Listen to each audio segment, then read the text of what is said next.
ಸ್ನೇಹಿತರ welcome back to Mahi masters YouTube channel. ನಾನು ನಿಮ್ಮ ಮಹಿಗೌಡ ಮಾತಾಡ್ತಿರೋದು.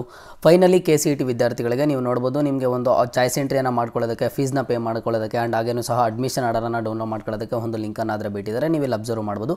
KE ಅಫಿಷಿಯಲ್ ವೆಬ್ಸೈಟಿಗೆ ಬಂದು UGCET 2024 ಅಂತ ಇಲ್ಲಿ ನೀವು ಕ್ಲಿಕ್ ಮಾಡಿದ್ದಾದಮೇಲೆ ಇಲ್ಲೇ ಸಹ ನಿಮಗೆ ಕಾಣಿಸ್ತಿದೆ ಎರಡನೇ ಸುತ್ತಿನ ಆಯ್ಕೆ ಪಾವತಿ ಮತ್ತು ಪ್ರವೇಶ ಪತ್ರ ಲಿಂಕ್ ಅಂತ ಹೇಳಿಬಿಟ್ಟು. ಸೊ ಅದ್ರ ಮೇಲೆ ಕ್ಲಿಕ್ ಮಾಡಿಬಿಟ್ಟು ನೆಕ್ಸ್ಟ್ ನಿಮ್ಮ ಒಂದು CET ನಂಬರನ್ನು ಎಂಟರ್ ಮಾಡಿಕೊಂಡು ಈ ರೀತಿ ಪ್ರೊಸೀಜರ್ ಇರುತ್ತೆ. ಮೊದಲಿಗೆ ನೋಡಿ ನೀವು ಚಾಯ್ಸ್ ಎಂಟ್ರಿಯನ್ನು ಮಾಡಬೇಕು. ಚಾಯ್ಸ್ ಎಂಟ್ರಿ ಮಾಡಿದ್ದಾದಮೇಲೆ ನೆಕ್ಸ್ಟ್ ಚಲನನ್ನು ಡೌನ್ಲೋಡ್ ಮಾಡ್ಕೋಬೇಕು. ಚಲನ್ ಡೌನ್ಲೋಡ್ ಮಾಡ್ಕೊಂಡಿದ್ದಾದಮೇಲೆ ಫೀಸನ್ನು ಪೇ ಮಾಡಿ ಅದಾದಮೇಲೆ ಅಡ್ಮಿಷನ್ ಆರ್ಡರನ್ನು ಡೌನ್ಲೋಡ್ ಮಾಡ್ಕೋಬೇಕಾಗುತ್ತೆ. ಚಾಯ್ಸ್ 1 ಯಾರು ಸೆಲೆಕ್ಟ್ ಮಾಡ್ತಾರೋ ಅಂಥ ಸ್ಟೂಡೆಂಟ್ಸ್ ಮಾತ್ರ ಅಡ್ಮಿಷನ್ ಆರ್ಡರನ್ನು ಡೌನ್ಲೋಡ್ ಮಾಡ್ಕೋಬೇಕು. ಬಟ್ ಫೀಸನ್ನು ಚಾಯ್ಸ್ 1 ಆ್ಯಂಡ್ ಚಾಯ್ಸ್ 2 ಸೆಲೆಕ್ಟ್ ಮಾಡ್ಕೊಳ್ಳೋ ಸ್ಟೂಡೆಂಟ್ಸ್ ಇಬ್ಬರೂ ಸಹ ಫೀಸನ್ನು ಪೇ ಮಾಡಬೇಕು. ಅದು ಲಾಸ್ಟ್ ಡೇಟ್ಸ್ ಏನು ಅಂತ ಹೇಳಿಬಿಟ್ಟು ನಿಮಗೆ PDF ನೆನ್ನೆ ಓಪನ್ ಆಗ್ತಿರಲಿಲ್ಲ, ಬಟ್ ಇದೀಗ PDFs ಆದರೆ ಓಪನ್ ಆಗ್ತಿದ್ದಾವೆ, ನೀವು ನೋಡ್ಬೋದು. ನೋಡಿ, ನಿಮಗೆ ಚಾಯ್ಸ್ ಎಂಟ್ರಿ ಮಾಡೋದಕ್ಕೆ ಟೈಮ್ ಬಂದು ಇವತ್ತು 11 ಗಂಟೆಯಿಂದ 25ನೇ ತಾರೀಕು ರಾತ್ರಿ 12 ಗಂಟೆವರೆಗೂ ಸಹ ಟೈಮ್ ಇರುತ್ತೆ. ಅಂದರೆ ಅಪ್ ಟು 11:59 PM ಅಂತ ಇದೆ 25ನೇ ತಾರೀಕು. ಆ್ಯಂಡ್ ನೆಕ್ಸ್ಟ್ ನೀವು ಫೀಸನ್ನು ಪೇ ಮಾಡೋದಕ್ಕೆ 26ನೇ ತಾರೀಕುವರೆಗೂ ಟೈಮ್ ಆದರೆ ಇರುತ್ತೆ ಇವತ್ತಿಂದ ಬ್ಯಾಂಕಿಂಗ್ ಅವರ್ಸಲ್ಲಿ.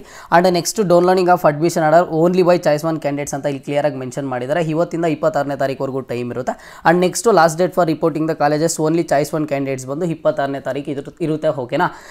ನಿಮಗೆ ನೋಡಿ, ಇದೇ ತಿಂಗಳು 26ನೇ ತಾರೀಕಿಗೆ ಸೆಕೆಂಡ್ ಒಂದು ಕಂಪ್ಲೀಟ್ ಪ್ರೊಸೀಜರ್ ಆದರೆ ಮುಗಿಯುತ್ತೆ. 26ನೇ ತಾರೀಕು ಮೇಲೆ ನಾನು ಸ್ಟಾರ್ಟಿಂಗಿಂದನೂ ಹೇಳ್ತಿದ್ದೆ ನಿಮಗೆ, ಇದೇ ತಿಂಗಳು 27ನೇ ತಾರೀಕು ಮೇಲೆ ನಿಮಗೆ ಸೆಕೆಂಡ್ ಎಕ್ಸ್ಟೆಂಡೆಡ್ ರೌಂಡ್ ಆದರೆ ಶುರು ಆಗುತ್ತೆ ಅಂತ ಹೇಳ್ಬಿಟ್ಟು. ಅದೇ ರೀತಿ ಆದರೆ ನಿಮಗೆ ಶುರುವಾಗುತ್ತೆ. ನಾನು ಮತ್ತೆ ಹೇಳ್ತಿದ್ದೀನಿ ನೋಡಿ, ಚಾಯ್ಸ್ 1 ಆ್ಯಂಡ್ ಚಾಯ್ಸ್ 2 ಸೆಲೆಕ್ಟ್ ಮಾಡೋ ಸ್ಟೂಡೆಂಟ್ಸು ಫೀಸನ್ನು ಪೇ ಮಾಡಬೇಕು. ಬಟ್ ಚಾಯ್ಸ್ 1 ಸೆಲೆಕ್ಟ್ ಮಾಡ್ಕೊಳ್ಳೋಂಥ ಸ್ಟೂಡೆಂಟ್ಸು ಫೀಸನ್ನು ಪೇ ಮಾಡಿದ್ದಾದಮೇಲೆ ಅಡ್ಮಿಷನ್ ಆರ್ಡರನ್ನು ಡೌನ್ಲೋಡ್ ಮಾಡಿಕೊಂಡು ಕಾಲೇಜಸ್ಗೆ ಡಾಕ್ಯುಮೆಂಟ್ಸನ್ನು ರಿಪೋರ್ಟ್ ಮಾಡಬೇಕು. ಬಟ್ ಚಾಯ್ಸ್ 2 ಯಾರು ಸೆಲೆಕ್ಟ್ ಮಾಡ್ಕೋತಾರೋ ಅಂಥ ಸ್ಟೂಡೆಂಟ್ಸು ಚಲನನ್ನು ಡೌನ್ಲೋಡ್ ಮಾಡಿಕೊಂಡು ಫೀಸನ್ನು ಪೇ ಮಾಡಬೇಕು ಅಷ್ಟೇ. ನೀವು ಅಡ್ಮಿಷನ್ ಆರ್ಡರ್ ಡೌನ್ಲೋಡ್ ಮಾಡ್ಕೊಳ್ಳೋಂಥ ಅವಶ್ಯಕತೆ ಇಲ್ಲ. ಆ್ಯಂಡ್ ಹಾಗೇನೂ ಸಹ ಕಾಲೇಜಸ್ಗೆ ಡಾಕ್ಯುಮೆಂಟ್ಸನ್ನು ರಿಪೋರ್ಟ್ ಮಾಡುವಂಥ ಅವಶ್ಯಕತೆಯೂ ಸಹ ಇಲ್ಲ.